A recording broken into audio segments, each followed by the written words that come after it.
"It's gonna be okay," Ellie whispered again, her voice smaller than the wind curling through the train station rafters. She wasn't saying it to anyone in particular, just to herself, like she always did when her fingers went numb and the ache in her belly started to claw up into her chest.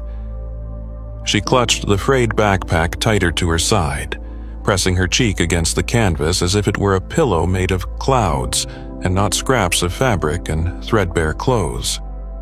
She was sitting cross-legged behind the vending machines near Platform 3, where the heat lamps didn't reach and the floor always smelled like rust and old coffee.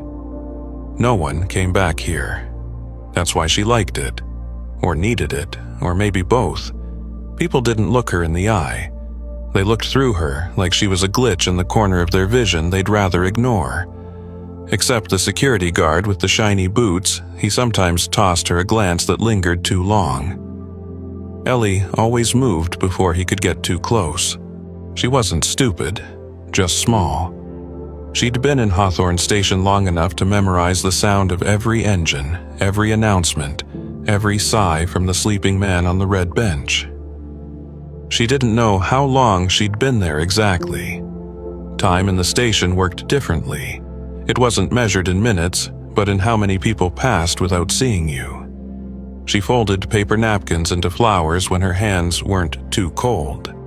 Her pockets were full of them, some half-crushed, some still fresh. She liked to leave them where people might find them, on windowsills or tucked into benches. But no one ever noticed. Tonight, the rain had come sideways, slicing through the open spaces of the station like it had claws. Ellie pulled her hoodie up tighter, burying her chin in the threadbare fabric. Her shoes were wet inside and out, and her socks had holes she tried not to think about. She should have stayed curled up in her usual spot behind the lockers, but then she heard it. A sound softer than footsteps, softer than breath. A whimper. It wasn't a station sound. Ellie's head snapped up. Her ears had gotten sharp, like they were always reaching for something other people missed. That sound, it was pain. Not the human kind, the animal kind, wounded, frightened, fading. She rose, knees stiff from cold, and crept along the back wall toward the old maintenance corridor. No one went down there anymore. It had been sealed off years ago after a ceiling collapse, but Ellie had found a way through, a panel loose at the bottom, just wide enough for a small girl to slip through. The sound came again. She crawled on her hands and knees, palms pressing into cold tile and puddles that soaked straight through to her bones. When she reached the end of the corridor, she froze. There, beneath the rusted metal stairs, hunched in the dark, was a dog, a German Shepherd, big but barely standing. Her fur was slick with rain and mud, her chest rising in shallow gasps. Her eyes flicked up when Ellie entered the space, but they held no warning, no threat, just surrender. And at the dog's belly, barely moving, was a puppy. Ellie's throat clenched. She crawled closer, slow and careful, until her knees touched the edge of the pool they lay in. The mother didn't growl, she didn't move, just shifted her weight ever so slightly, exposing the limp little form beneath her. Ellie knew how it felt to guard something with everything you had, even if all you had was your body. "Shh," she murmured, though her voice cracked with the effort. "Shh, it's okay." The puppy twitched, a single small movement. Its fur was matted, its back leg caught between two broken pipes. Ellie reached forward, gently pulling at the pipe, then cradled the pup against her chest. It didn't fight her, it was too tired to fight. She turned to the mother. The German Shepherd lifted her head just enough to meet Ellie's eyes, and then, as if satisfied, let it fall again. Her body went slack, collapsing against Ellie's side. Ellie cried out, not loud, just a sound of instinct, and grabbed her by the fur, pulling, dragging, inch by inch out from under the stairwell. She didn't stop until all three of them were inside the old freight shed she used when the nights were too cold to survive outside. She lined the corner with old newspapers and torn-up bus schedules. She took off her coat, her only coat, and wrapped it around the puppy. She tried to dry the mother with a plastic bag she'd found in the trash. They were both shivering. So was she. She didn't sleep. She just sat between them, pressing her back to the wall, legs curled around the puppy, her palm resting gently on the mother's ribcage, counting the shallow rise and fall. "This is Grace," she whispered at last, her voice barely there. "And he's Milo." She didn't know where the names came from. They just felt right. Maybe tomorrow someone would find them and yell. Maybe they'd take Grace away. Maybe they'd say Ellie was too young, too poor, too nothing to keep them. But right now, in this forgotten corner of the world, there was warmth. Not from heaters, not from people, but from a dog who had nothing left and still chose to trust, and a puppy who had been trapped and somehow still breathed. Ellie reached for the last piece of bread in her backpack and broke it in half. She gave one part to the puppy. The other she set gently in front of Grace's mouth. And then she waited. The cold didn't loosen its grip by morning. If anything, it grew sharper with the dawn, as if the gray light brought more than frost, like it brought reality back with it. Ellie sat curled around Milo's tiny body, her arms forming a protective ring, while Grace lay barely breathing beside them. The makeshift blanket of old bus schedules and coffee filters offered no real warmth, but Ellie layered them anyway. She'd learned that pretending something helped was sometimes the only help you got. She didn't know how long Grace would hold on.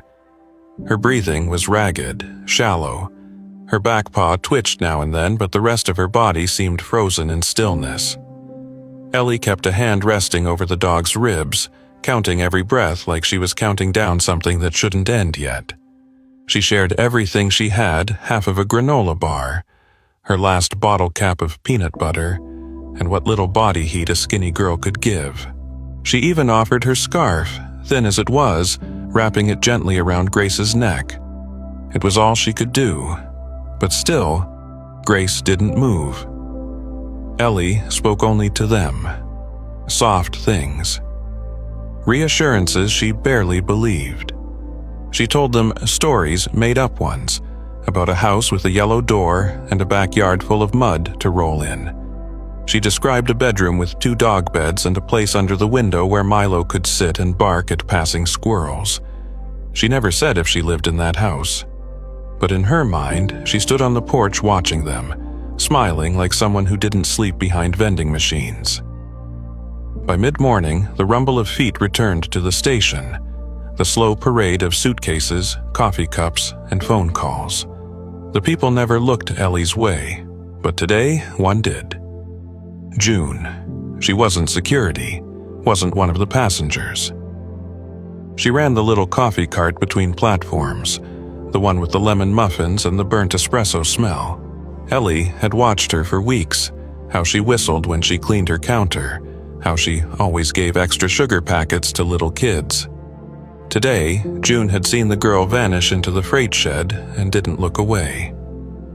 Later that day, she came back with a small bundle wrapped in wax paper. She didn't say a word, just set it down near the doorway and walked off. Ellie unwrapped it, a peanut butter sandwich sliced in half, and beneath it, a folded towel.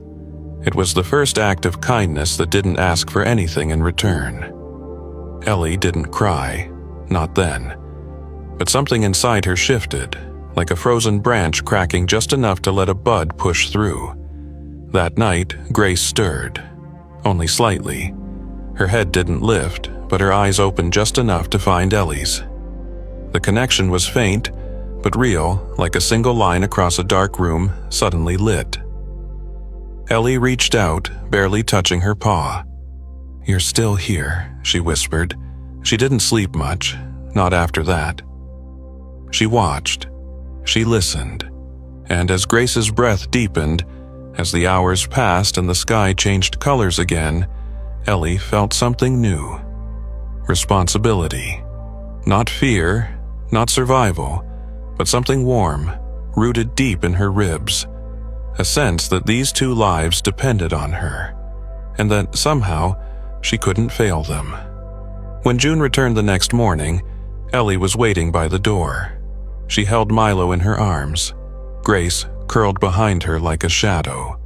June knelt slowly, never reaching out. She waited. Ellie said nothing, but she didn't move away either. Behind her, Grace lifted her head and let out a soft, broken whine, a greeting, a warning, maybe both. June's eyes widened. "That dog," she muttered under her breath. "She looks like—" She didn't finish. Instead, she reached into her coat and pulled out an old cell phone. Her fingers tapped slowly, then more quickly. Ellie didn't understand the words, but she understood what came next. That evening, a man arrived. Dr. Max Rourke didn't look like a doctor. His jacket was torn at the collar, and his boots were caked in dried mud, but his hands were careful, and when he crouched in front of Grace, something about him made the dog go still. He scanned her with a small black device. Ellie tensed, clutching Milo closer. Then the device beeped. Dr. Rourke looked up, brow furrowed. This one used to wear a badge. Ellie didn't know what that meant, but something in his voice told her it mattered. Grace didn't react. Her eyes fluttered shut again, but her breathing was steadier now. Milo squirmed slightly in Ellie's arms, reaching toward his mother's warmth. "She's old," Dr. Rourke said softly, "but she's a fighter." Ellie looked at Grace, at Milo, at the stranger kneeling nearby, and for the first time in weeks, maybe months, she felt like she wasn't the only one carrying the weight. They moved slowly together. June led them to a corner office long abandoned behind the storage lockers. Rourke cleaned Grace's wounds, gave Milo medicine. He left food, too real food, not scraps. Ellie didn't say thank you. She didn't need to. That night, as snow began to fall outside the high, grimy windows of the station, Grace lifted her head fully for the first time. She pressed her nose into Ellie's side, just beneath her ribs, and let out a low, contented sigh. Ellie closed her eyes and whispered, "It's gonna be okay." But this time it didn't sound like a lie. This time, she believed it. The days blurred, stitched together by a rhythm only Ellie and the dogs understood. Feeding, watching, hoping. The freight room became a sort of half-world, suspended between what had been and what might still come.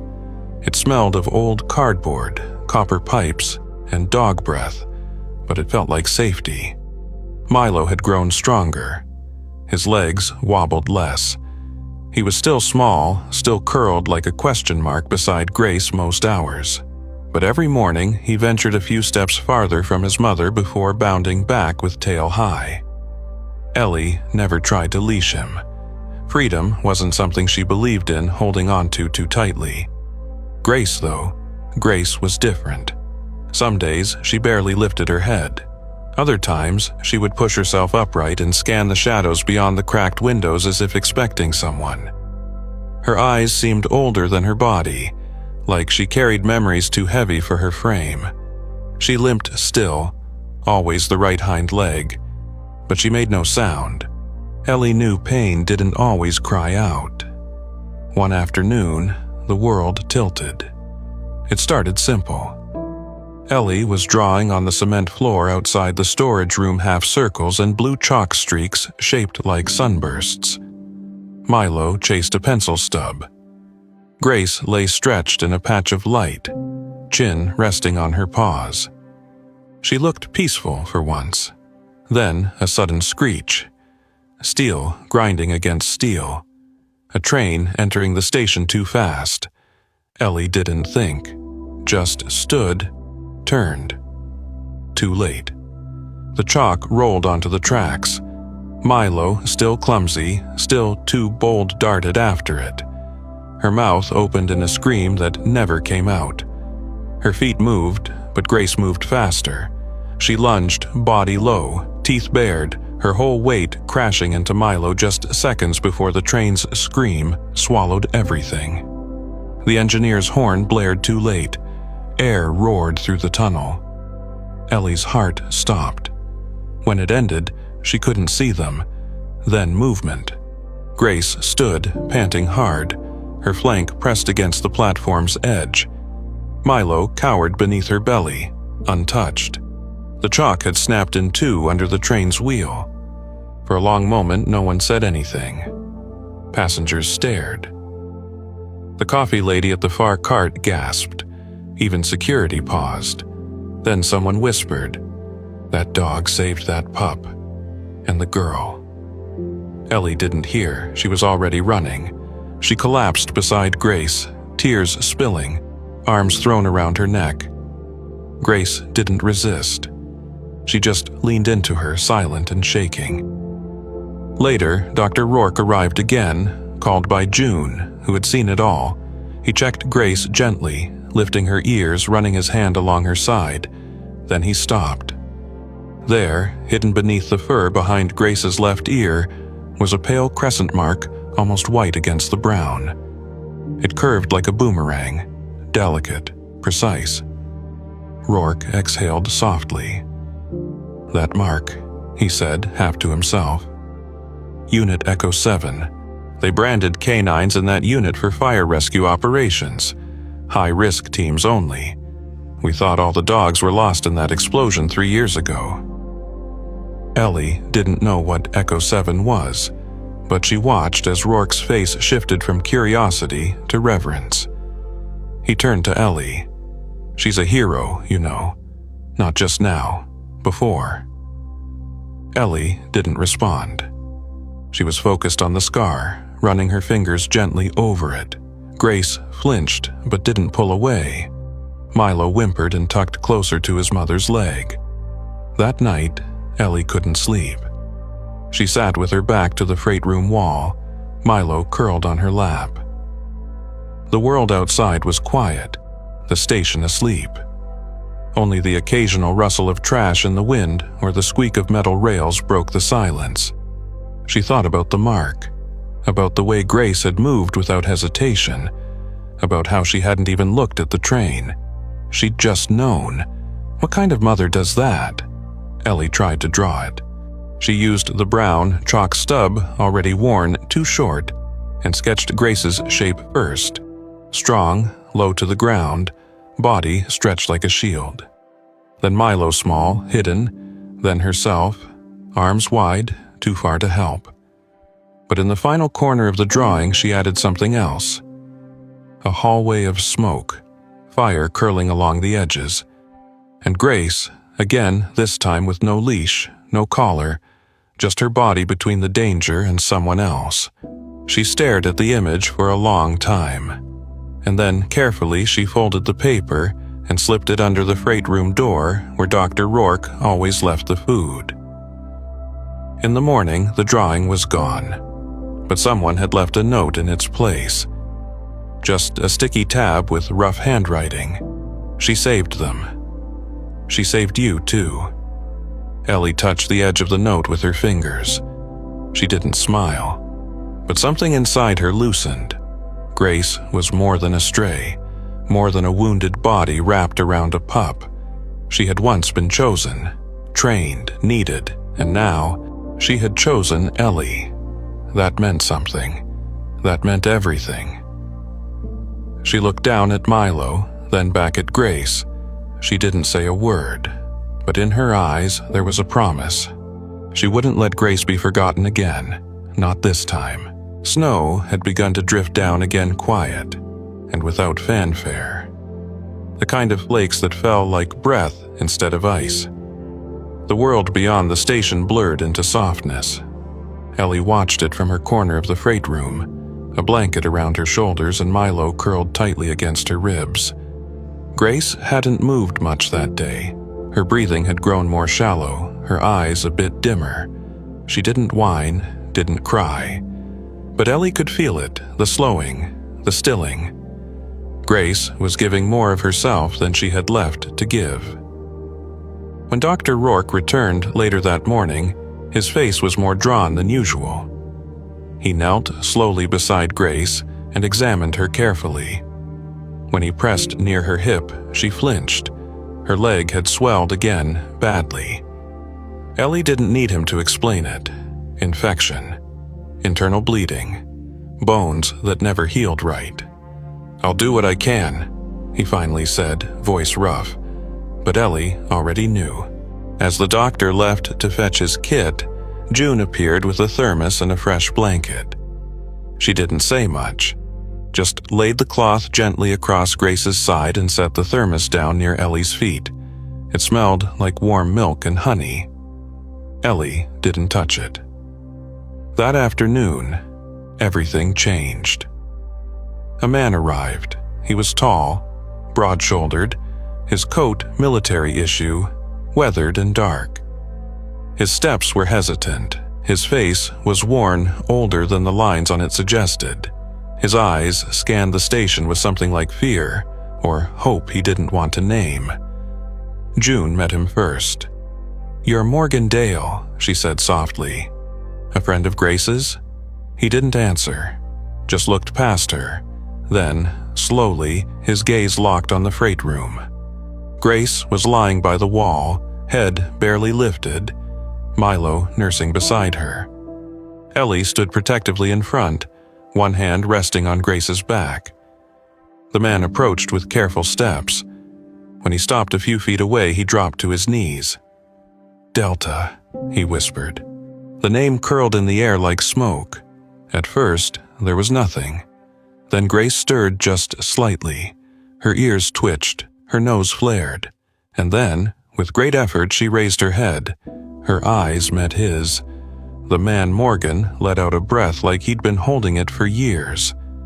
Ellie didn't move.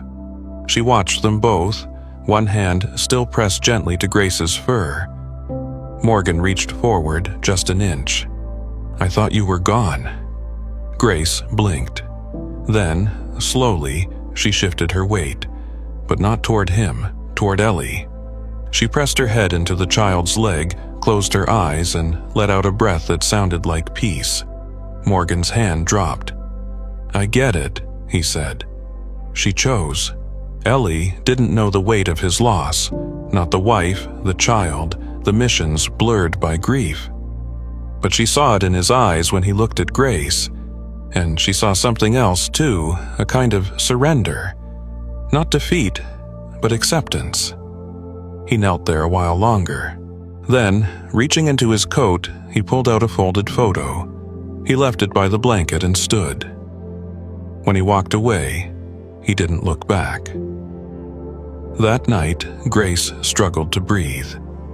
Dr. Rourke came and sat with her for hours. He gave her fluids, whispered to her gently. Milo wouldn't leave her side. Neither did Ellie.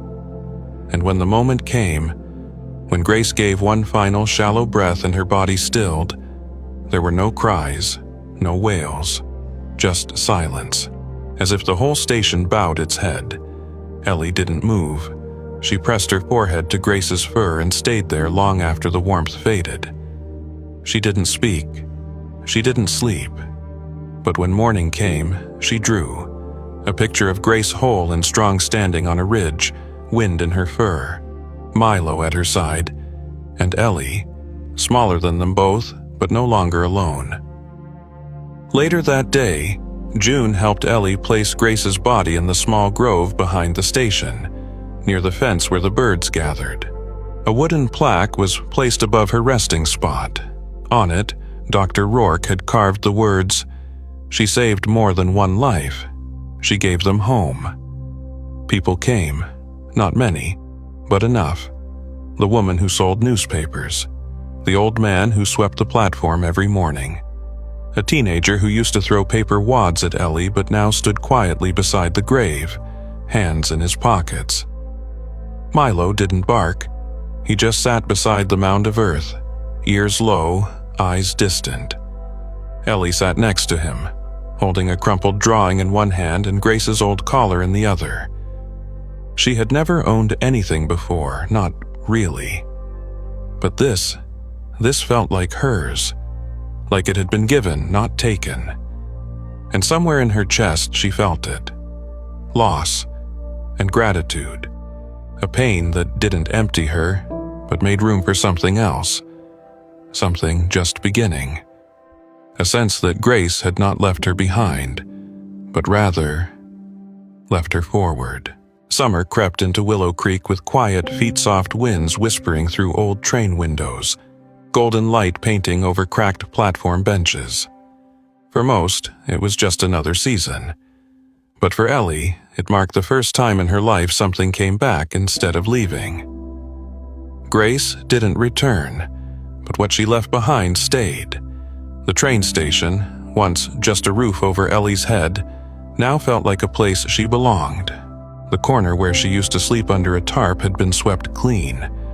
A planter box sat there now, overflowing with violets and marigolds, with a hand-painted sign that read, "For Grace, who brought us all home." Every morning, Ellie visited the small patch behind the station where Grace had been buried. The grave was simple, just a mound of earth beneath a crooked tree, marked by a wooden plank that June had carved. She saved more than one life. She gave them home. Milo would always arrive first, bounding toward the grave like he knew it still held the warmth of his mother. He would lie beside it while Ellie arranged pebbles in circles, or left folded paper hearts at the base.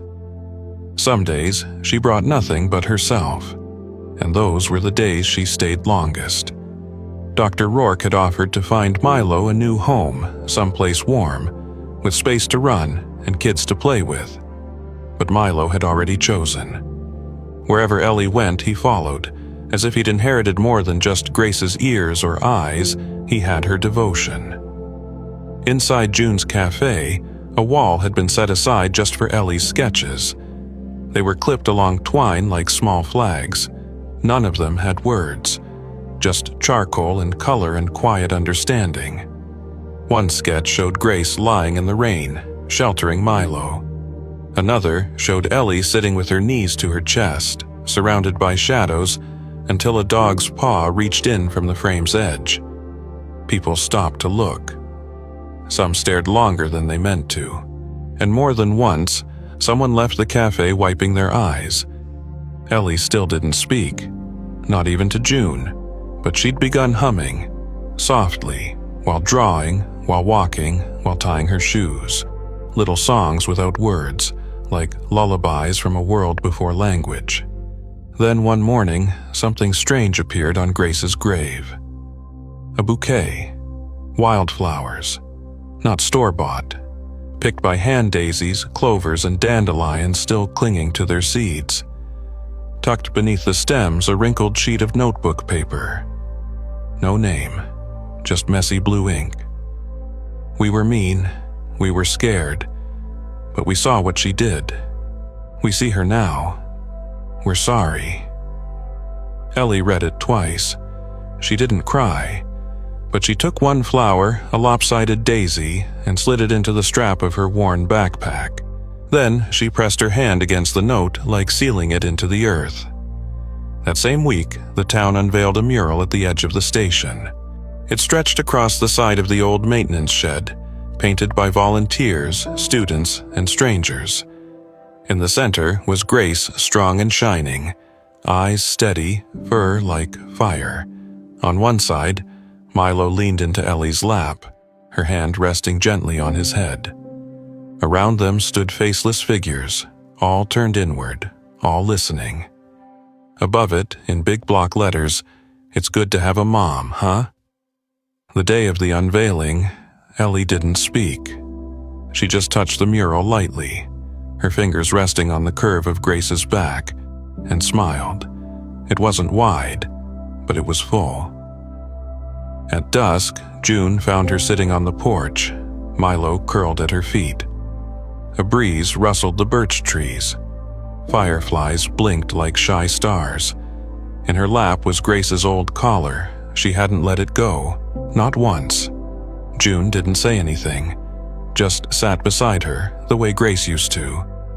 After a while, Ellie leaned over and placed the collar into a small wooden box. She closed the lid slowly, not like an ending, but like a promise. That night, as the town quieted, Ellie whispered not to June, not to Milo, not even to herself, just into the hush of the dark. "It's good to have a mom, huh?" And though no one answered out loud, she felt it in the wind, in Milo's soft breathing, in the stillness of the earth where Grace now rested.